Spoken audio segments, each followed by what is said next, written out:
Hello everyone and happy to see you here, it's Top Success. Today we're going to talk about something, is it true that Tesla and Elon Musk are deceiving the whole world?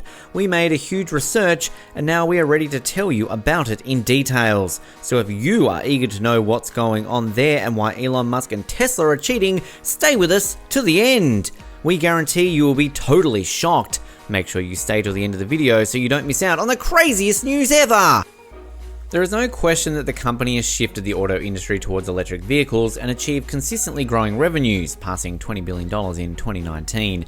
At the start of 2020, Tesla was the highest performing automaker in terms of total return, sales growth, and long-term shareholder value. Surely there is a method to what seems like madness to so many. To understand Tesla's strategy, one must separate its two primary pillars: headline-grabbing moves like launching the Cybertruck or the Roadster 2.0, which the company claims will accelerate faster than any production car ever made, and the big bets it is making on its core vehicles, the Model S, X3 and Y. These efforts aim to achieve different things, winning the resources to commercialize versus actually commercializing the idea, but they come together to achieve a central goal: bring a new innovation to the market. We will now start with a really insane fact. Elon Musk and Tesla found a way to hack the system. Probably you want to know how. That's really insane, but their entire set of competitors from the automotive industry to work to self-destruct themselves while using the same efforts elevate Tesla. This is unheard of unprecedented, and have never seen it done in any other industry. Just think about it. Tesla's competitors work for Tesla!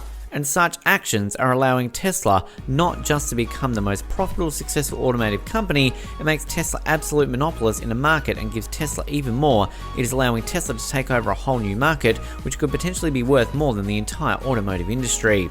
Moreover, Tesla has invested in 2020 almost $1 billion in research and development, which means they are so serious about the improvement of their technologies, improvement of its cost, and its efficiency.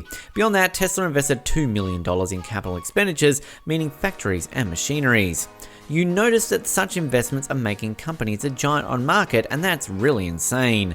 For now, it is true that those $3 billion is a lot of money, and it is more insane if the company pays by itself. How rich companies should be to do that.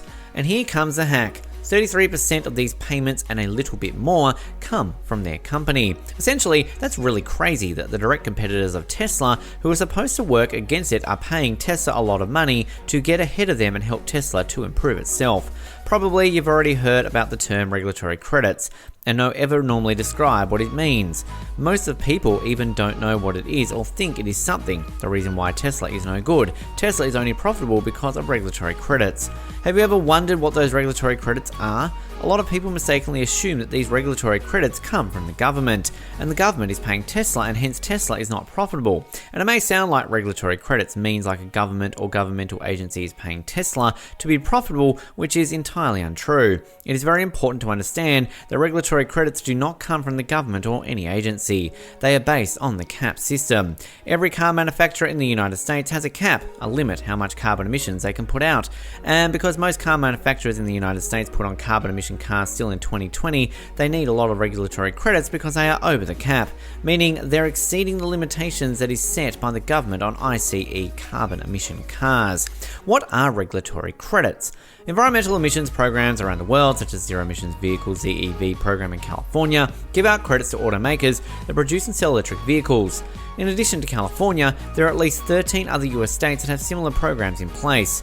If an automaker doesn't have enough credits by the end of the year, it could face punishment from state regulators. Since Tesla produces nothing but EV, the company racks up way more credits than it needs to meet the minimum regulatory requirements, so it turns around and sells the excess credits to other automakers so they can avoid penalties. Since Tesla receives these regulatory credits for free, they're able to sell them at 100% profit margins, which boosts the company's overall margins. Tesla's regulatory credit sales revenue in the second quarter was up nearly 200% from a year ago.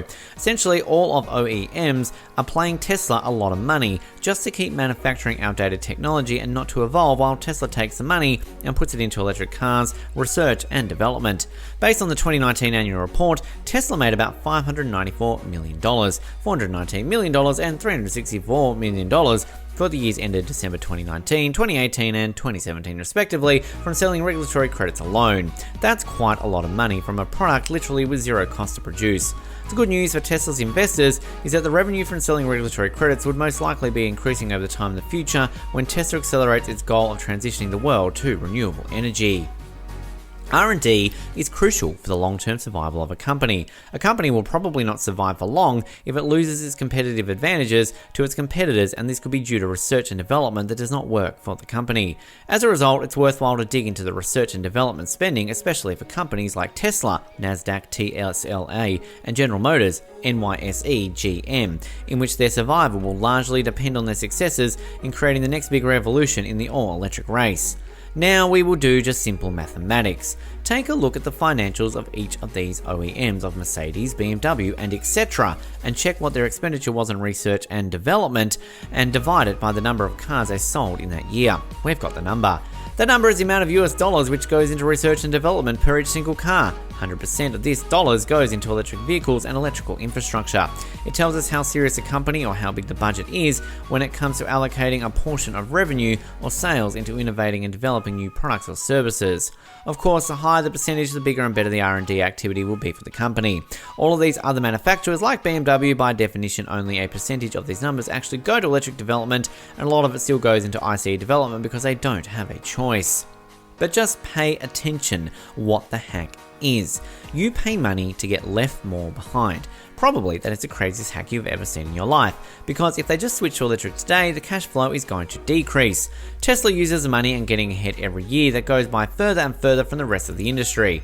Using that same industry's money to do that is the greatest paradox in history. So as you can understand now, regulatory credits don't come from the government. These regulatory credits of about $1 billion per year are allowing Tesla to put in a lot of resource into its energy business, which is also breaking new records. It's important to explain that the energy business might end up being worth much more than the automotive industry. That's the main point here, because Tesla is creating a market and an industry that is literally non-existent today. Right now, the way we think about energy is by centralized distribution. This is the company which generates the electricity and distributes it. Tesla is not only the frontrunner in the automotive industry's future, it's also the frontrunner in the renewable energy distribution system. And if it considers the way the automotive division of Tesla is growing and the way the energy business is growing, by 2030 this company might be bringing on between $400 and $500 billion of revenue a year, which is insane. That's why the energy point right now for Tesla is very exciting. This company has a very bright future in both automotive and energy businesses. Thanks for watching. We hope you stay to the end to know the craziest news ever. Don't forget to subscribe to know more interesting news and facts. While you're here, go ahead and click on our other videos to watch more interesting things over here. Always happy to see you here on our channel.